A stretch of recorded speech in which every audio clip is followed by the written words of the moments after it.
Hello everyone. आज के lecture में हम टीएनसी पर कुछ मिक्स्ड प्रॉब्लम्स का डिस्कशन करेंगे। देखिए फर्स्ट प्रॉब्लम क्या लिखी हुई है। There are n straight lines in a plane. एक प्लेन में n लाइंस हैं and no two of which are parallel. कोई भी दो लाइंस पैरेलल नहीं है and no three pass through the same point.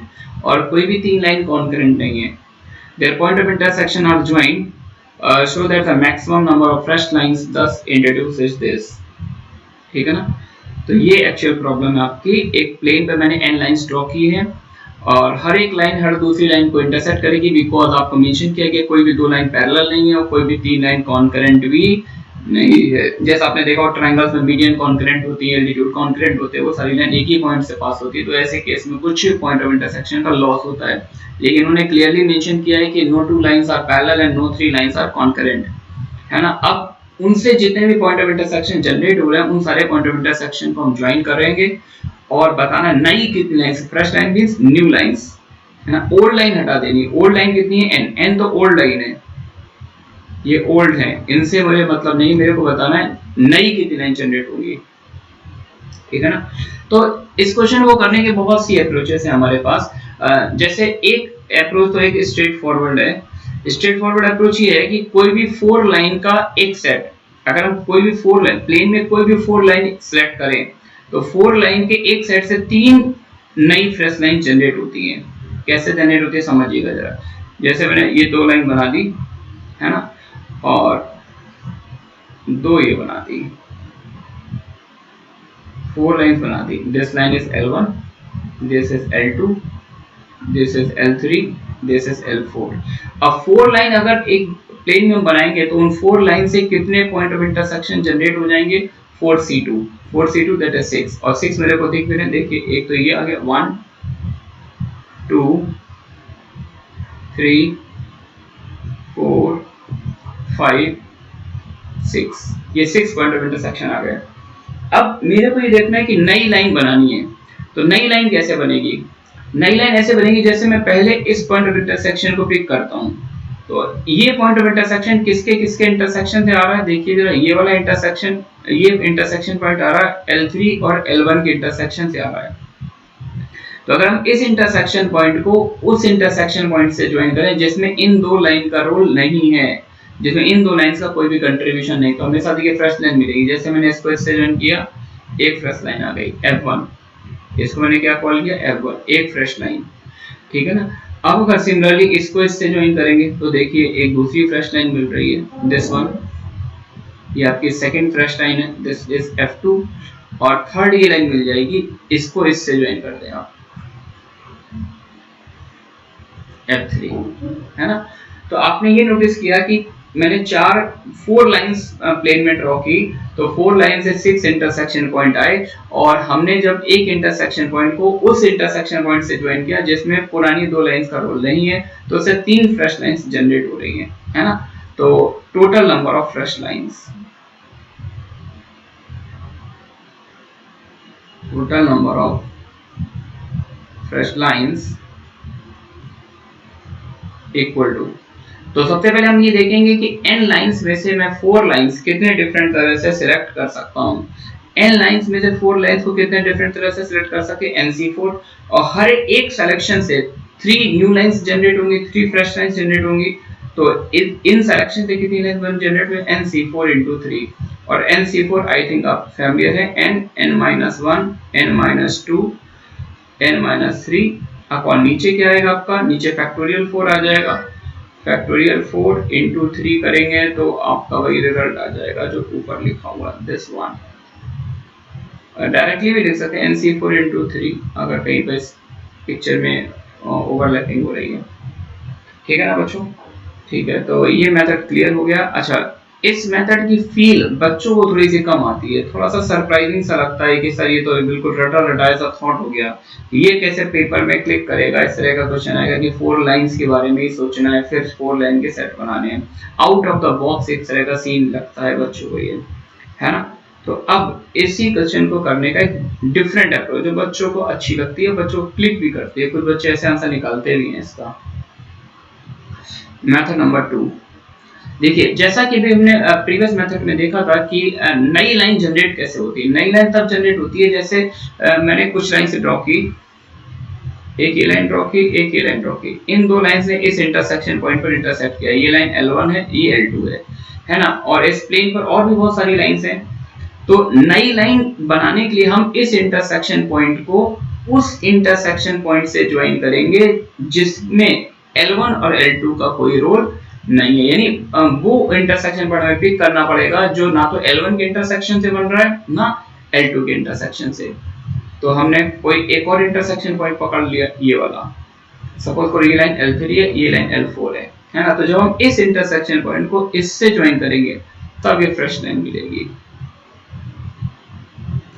आ रही बात समझ में? तो total number of fresh lines,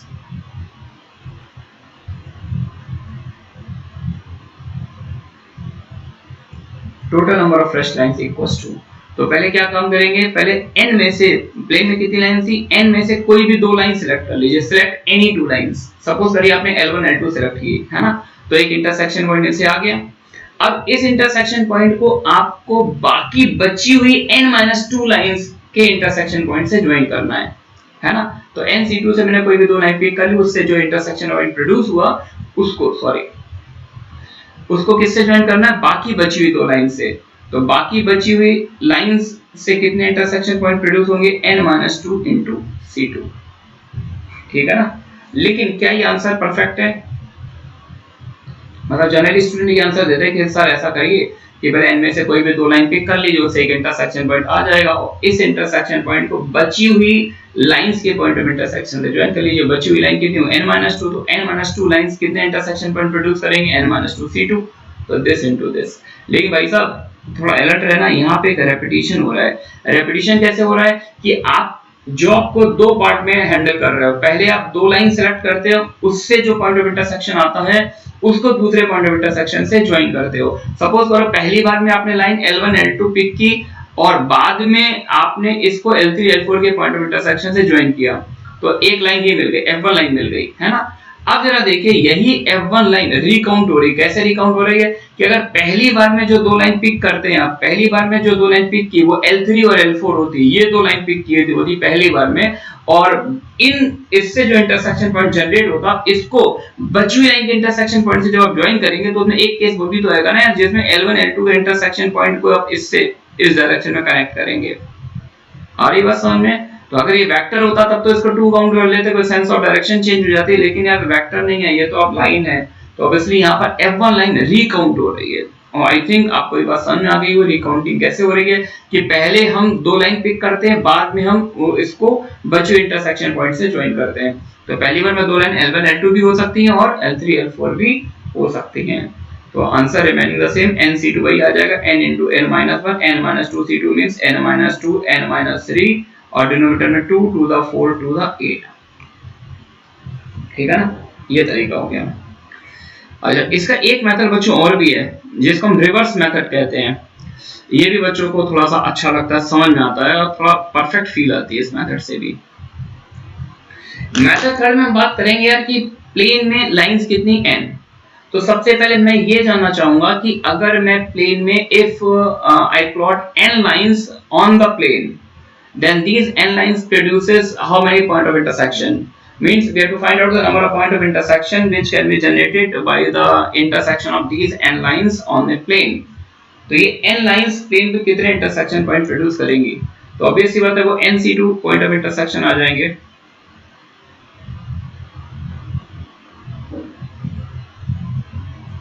number of point of intersection, number of point of intersection by n lines।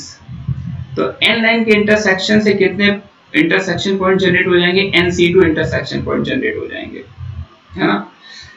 अब मैं क्या काम करूंगा, ये जो अब प्लेन पे मेरे को NC2 पॉइंट दिख रहा है, NC2 की एक वैल्यू आएगी, इस वैल्यू को मैंने थोड़ी देर के लिए कैपिटल N सपोज कर लिया है। ये जो भी वैल्यू आ रही होगी NC2 उसको कैपिटल N बोल दिया है ना।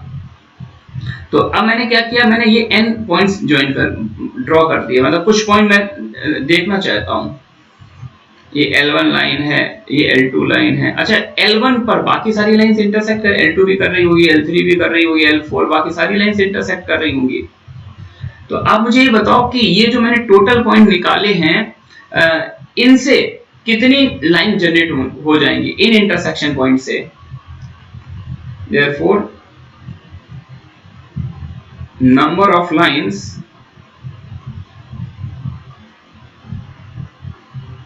generated by these n points। तो हमको नंबर ऑफ लाइंस निकालिए। अच्छा, नंबर ऑफ लाइंस मतलब इसमें सारी लाइंस में इंक्लूड करा, ओल्ड प्लस न्यू, मतलब ओल्ड वाली भी बन जाएंगी और न्यू वाली भी। तो एक प्लेन में कैपिटल एन इंटरसेक्शन पॉइंट है, हर एक इंटरसेक्शन पॉइंट को मैं दूसरे इंटरसेक्शन पॉइंट से ज्वाइन कर रहा हूं। हमें बताना कितनी लाइंस मिलेंगी। ऑब्वियस सी बात है यार, NC2 मिलेगी, क्योंकि कोई भी सॉरी यार सॉरी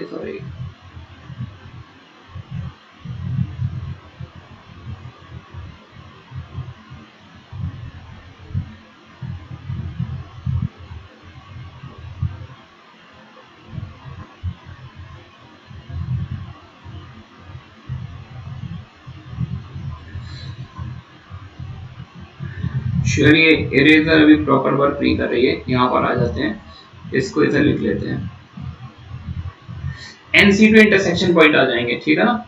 तो ये पॉइंट ऑफ इंटरसेक्शन अपने को मिल जाएंगे। अब हमें ये देखना है कि इनसे अपनी NC2 लाइंस जनरेट हो जाएंगी, ठीक है ना, ये न्यू प्लस ओल्ड मिलाकर। अब हमें ये देखना है कि इसमें से ओल्ड लाइंस कितनी होंगी, यानी ओल्ड लाइन कितनी बार जनरेट होंगी। तो एक लाइन L1 पर बाकी सारी लाइन इंटरसेक्ट करेंगी। देखिए, ये भी इंटरसेक्ट कर रही है, ये भी इंटरसेक्ट कर रही है, ये भी इंटरसेक्ट कर रही है ना। तो एक लाइन पर कितने पॉइंट ऑफ इंटरसेक्शन आएंगे, तो एक लाइन पर n-1 पॉइंट्स आएंगे, क्योंकि बाकी सारी लाइंस इस पर इंटरसेक्ट कर रही हैं। और ऐसी लाइंस हैं कितनी, n लाइंस होंगी। तो total number of fresh lines, total number of fresh lines. तो ये जो टोटल लाइंस आ रही थी, इसमें से हम ओल्ड लाइन सब्ट्रैक्ट कर देंगे, यानी जो ओल्ड लाइन बन रही थी। तो एक लाइन पर कितने पॉइंट्स आ रहे हैं, n-1। तो इन n-1 पॉइंट्स में से मैं कोई भी 2 पॉइंट अगर सिलेक्ट करता हूं, तो इन दो के कॉम्बिनेशन भाई साहब यही ओल्ड लाइन जनरेट हो जाएगी, L1, जिसको मैं L1 बोल रहा हूं यहां पर, है ना। तो n-1 C2 सब्ट्रैक्ट किया, और ऐसी कितनी लाइंस है, n लाइंस है, तो इनटू n। तो ये आपका आंसर आ जाएगा। और वैल्यू चेक कर लीजिए, n की वैल्यू पुट कर दीजिए। n क्या था आपके पास, NC2, तो ये बन जाएगा NC2 into NC2 minus 1 by 2 minus n into n-1 C2, और फाइनली वही आ जाएगा n-1 n-2 n-3 divided by 8, ठीक है ना। थोड़ा सा इन फ्लो गड़बड़ हो गया है, खैर क्वेश्चन समझ में आ ही रहा होगा। नेक्स्ट क्वेश्चन है, how many 15 letters arrangement of 5A 5B and 5C have no A's in the first 5 letters, no B's in the next 5 letters and no C's in the last 5 letters। Means यार ये कि 15 letters की एक arrangement बनानी है, 15 letters को arrange करना है, जैसे 5A है, 5B है और 5C है। लेकिन कंडीशन है, पहले वाला जो 5 लेटर्स का ब्लॉक है, पहला वाला जो 5 लेटर्स का ब्लॉक है उसमें A नहीं आना चाहिए। सेकंड 5 लेटर का जो ब्लॉक है उसमें B अपीयर नहीं होना चाहिए, और थर्ड में जो 5 लेटर्स का ब्लॉक है उसमें C अपीयर नहीं होना चाहिए। चलिए देखते हैं। तो कुछ इस तरह के रेस्ट्रिक्शन, पहले मैंने ब्लॉक्स बना लिए।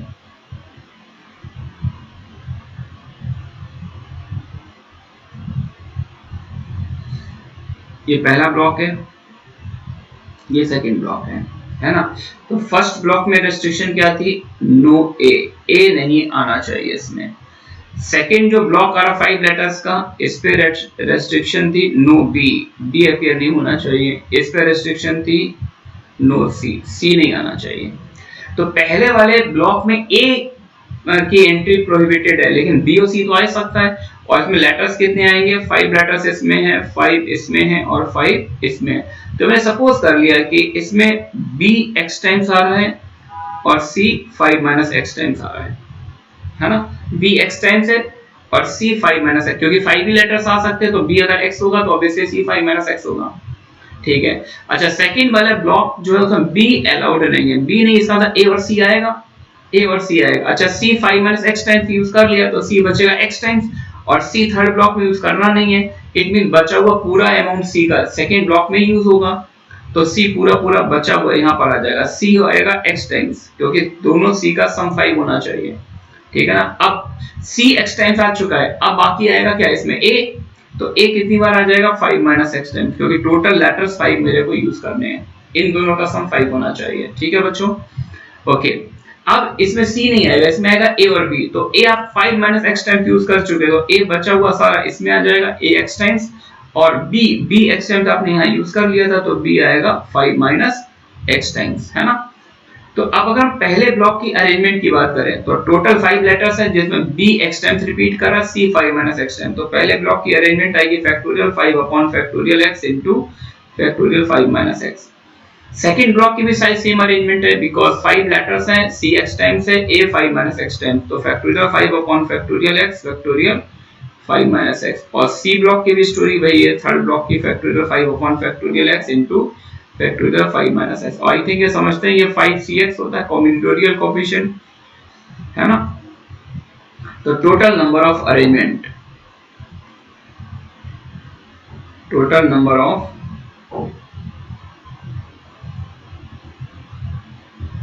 अरेंजमेंट, पहले ब्लॉक को अरेंज करने के मैनर 5cx, सेकंड ब्लॉक के भी 5cx, थर्ड ब्लॉक के भी मैनर 5cx, तो टोटल अरेंजमेंट आ गई 5cx का होल क्यूब, है ना। लेकिन x फिक्स नहीं है बच्चों, x तो वेरिएबल है, x को जैसे पहले ब्लॉक में मैं ऐसा कर सकता हूँ, b को 0 टाइम लूं, c 5 टाइम्स ले लूं, ऐसा कर सकता हूँ, b 1 टाइम लूं, b एक लेटर ले लूं, c के 4 लेटर ले लूं, b को 2 बार ले, c को 3 बार, तो यहाँ पर x वेरी करेगा, कहां से कहां तक, 0 से 5, तो आई थिंक कुछ इस तरह का केस बनेगा, है ना। तो ये वही बन जाएगा 5c0 का होल क्यूब प्लस 5c1 का होल क्यूब प्लस 5c2 का होल क्यूब प्लस 5c3 का होल क्यूब प्लस 5c4 का होल क्यूब प्लस 5c5 का होल क्यूब। अच्छा 5c0 5c5 की वैल्यू सेम है, दोनों वैल्यू 1 होती है, तो 1 प्लस 1 ये 2 आ जाएगा। इधर 5c1 5c4 दोनों वैल्यू 5 होती है, तो 5 का होल क्यूब क्या होता है 125 प्लस 125 ये रिपीट कर जाएगा। 5c2 10 होता है, तो 10 का होल क्यूब होता है 1000 प्लस 1000, तो आंसर क्या आएगा 1000 प्लस 1000, ये सम हो गया 2000, ये सम हो गया 250, 2000 plus 250 2250 plus 2 2252 2252, this is answer.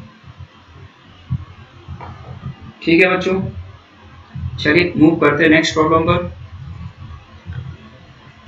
Next problem है, a firm of chartered accountant in Bombay has to send 10 clerks to 5 different companies, 2 clerk in each, okay 10 clerk हैं जिनको 5 कंपनीज में मेरे को भेजना है, हर कंपनी में 2 क्लर्क की रिक्वायरमेंट है। 2 of the companies are in Bombay and others are outside, जिनमें 5 कंपनी में से 2 कंपनी तो बॉम्बे में ही है और बाकी 3 कंपनी बॉम्बे से बाहर हैं। 2 of the clerk prefer to work in Bombay, तो 10 क्लर्क में से 2 क्लर्क ने अपने प्रेफरेंस दिए कि सर मैं तो बॉम्बे में ही जॉब करना चाहता हूँ, क्योंकि मेरा नेटिव प्लेस है, मैं बॉम्बे में रहता हूँ, इसलिए मैं बॉम्बे में जॉब करना चाहता हूँ। while 3 others prefer to work outside, बाकी के जो तीन और जो बचे हुए हैं लोग हैं, उन्होंने अपनी प्रेफरेंस दी कि सर मैं बॉम्बे नहीं, मैं तो बाहर काम करना चाहता हूँ।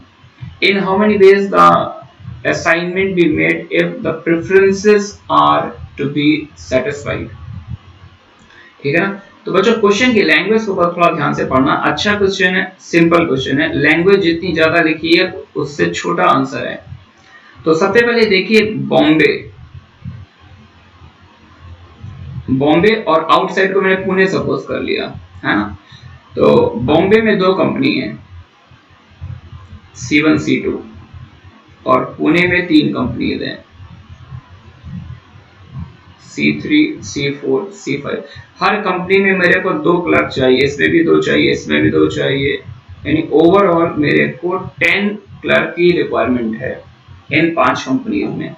अच्छा 2 लोग लोकल के हैं, बॉम्बे में ही जो रहते हैं, तो उन्होंने कहा सर मेरे को तो बॉम्बे भेज दीजिए आप, मेरे को तो बॉम्बे जाना है ना। 3 पर्सन्स जो है, 3 क्लर्क ऐसे हैं जो पुणे के रहने वाले हैं, तो उन्होंने कहा सर मेरा नेटिव पुणे है, तो प्लीज आप मेरे को पुणे वाली कंपनी में भेज दीजिए। तो इन 5 लोगों की तो प्रेफरेंस फिक्स हो गई है ना। लेकिन अब बॉम्बे में 2 लोगों ने अपनी प्रेफरेंस दे दी, तो इन 2 को तो मैं भेजूंगा ही सही, लेकिन बॉम्बे में 2 कंपनी, तो बॉम्बे में मेरे को रिक्वायरमेंट कितने लोग की है? बॉम्बे में मेरे को 4 लोग की रिक्वायरमेंट है, और पुणे में 3 कंपनीज हैं, पुणे में मेरे को 6 लोग की रिक्वायरमेंट है, जिसमें 3 ने अपनी प्रेफरेंस दे दी, इधर 2 ने अपनी प्रेफरेंस दे दी है। तो इट मीन जो बचे हुए 5 कैंडिडेट हैं, इन 5 में से कोई भी 2 बॉम्बे जाएंगे और बचे हुए 3 पुणे जाएंगे। तो सबसे पहली जॉब ये है कि जो बाकी 5 बच गए, जिन्होंने अपनी प्रेफरेंस नहीं दी, जिन्होंने कहा सर मेरे को जॉब चाहिए कहीं भी दे दो, आप बात समझ में आई क्या? तो इन 5 में से पहले मैं उन 2 मतलब 5 में को मैं 2 और 3 की टीम में डिवाइड करूंगा। 5 में से पहले वो 2 कैंडिडेट सिलेक्ट करूंगा जिन्हें बॉम्बे भेजना है, तो जैसे मैंने 2 सिलेक्ट कर लिए, 3 अपने आप बच जाएंगे। आई बात समझ में? तो सबसे पहला केस आएगा कि ये जो 5 कैंडिडेट बचे हुए, इसका 2 और 3 में पार्टीशन। चलिए करते हैं। तो 5 का 2 और 3 में ग्रुप तोड़ने का मेथड क्या होगा? 5C2 से मैंने 2 लोग बॉम्बे में भेज दिए। अब बॉम्बे में 2 भेज दिए तो 2 लोग और बॉम्बे में आ गए, तो बॉम्बे में 4 हो गए। बचे हुए 3, 5C2 में जो 3 रिजेक्ट हो गए वो पुणे में आ गए। तो पुणे में हो गया मेरे पास 6 लोग और बॉम्बे में हो गया मेरे पास 4 लोग। लेकिन अब बॉम्बे में 4 लोग को 2 कंपनी भेजना, हर कंपनी में 2-2 चाहिए, तो मैटर करेगा कि C1 में कौन से 2 लोग आ रहे हैं और C2 में कौन से 2 लोग। पर्सन डिफरेंट है, कंपनी डिफरेंट है, तो अब क्या करना पड़ेगा? अब मुझे ग्रुपिंग करनी पड़ेगी, यानी इन 4 बॉम्बे में जो 4 लोग हैं, इनकी 2-2 की टीम बनाकर इन्हें 2 कंपनी में भेजना पड़ेगा। और पुणे में मेरे पास 6 लोग हैं, इनको इनमें से 2 C3 में जाएंगे, 2 C4 में जाएंगे, 2 C, तो मैटर करेगा C2 में, C3 में कौन आ रहा है, C4 में कौन से 2 आ रहा है, C5 में कौन से 2। यानी इन 6 का भी मुझे ग्रुपिंग करनी पड़ेगी, 2-2 के ग्रुप में डिस्ट्रीब्यूट बनाना पड़ेगा, और फिर इन ग्रुप को 3 कंपनी में डिस्ट्रीब्यूट करना पड़ेगा। तो आफ्टर दैट अब जो पार्ट आ रहा है वो आ रहा है बॉम्बे वाला पार्ट। बॉम्बे में 4 लोग थे, 4 के 2-2 के ग्रुप बनाएंगे, ग्रुप का डिस्ट्रीब्यूशन। आफ्टर दैट पुणे में 6 लोग थे, 6 के 2-2 के 3 टीम बनाएंगे, और फिर उनका 3 कंपनी में डिस्ट्रीब्यूशन। तो नंबर ऑफ वेज आ गया 5C2 इंटू 4 को 2-2 के ग्रुप में ब्रेक करना, factorial 4 upon factorial 2 into factorial 2 का स्क्वायर, है ना। लेकिन मैंने आपको बताया था जब ऑब्जेक्ट्स ऑफ इक्वल साइज आप ग्रुप में डिवाइड करते हो तो रेपिटेशन होता है। रेपिटेशन को बैलेंस करने के लिए मैंने भी बोला था डिनोमिनेटर में जो फैक्टोरियल टर्म की पावर आती है उसके फैक्टोरियल से डिवाइड। तो इतने मैनर से पार्टीशन कर सकते हैं। इनटू फैक्टोरियल 2 क्यों किया? क्योंकि मैटर करेगा कौन से 2 लोग C1 कंपनी में जा रहे हैं, कौन से 2 लोग C2 कंपनी में जा रहे हैं, क्योंकि दोनों कंपनी का पैकेज अलग-अलग है। इनटू अब पुणे की बात करते हैं, फैक्टोरियल 6 अपॉन 6 लोग हैं, 2-2 के 3 ग्रुप बनाने हैं, फैक्टोरियल 2 का होल क्यूब, इक्वल साइज है, रेपिटेशन हो रहा है। इनटू फैक्टोरियल 3 इसलिए किया क्योंकि पुणे में 3 डिफरेंट कंपनी है। मैटर करेगा C3 में कौन से 2 है, C4 में कौन से 2 है और C5 में कौन से 2 है। ठीक है बच्चों, चलिए एक लास्ट क्वेश्चन और है, सिंपल सी प्रॉब्लम है ऑर्डिनरी, इसको भी डिस्कस कर लेते हैं। In how many ways can you divide a pack of 52 cards equally among 4 players? 52 cards को 4 players में equally distribute करना है, तो obvious है हर किसी को 13 कार्ड डिस्ट्रीब्यूट होंगे, सबको 13 मिलेंगे, है ना। और 4 players में डिस्ट्रीब्यूट करना है among 4 players, तो ध्यान देना पार्टीशन भी करना है और इसका डिस्ट्रीब्यूशन भी करना है। तो पहले पार्ट का आंसर आएगा फैक्टोरियल 52 अपॉन फैक्टोरियल 13 की पावर 4 इनटू फैक्टोरियल 4। इतने मैनर से तो पार्टीशन हो रहा है।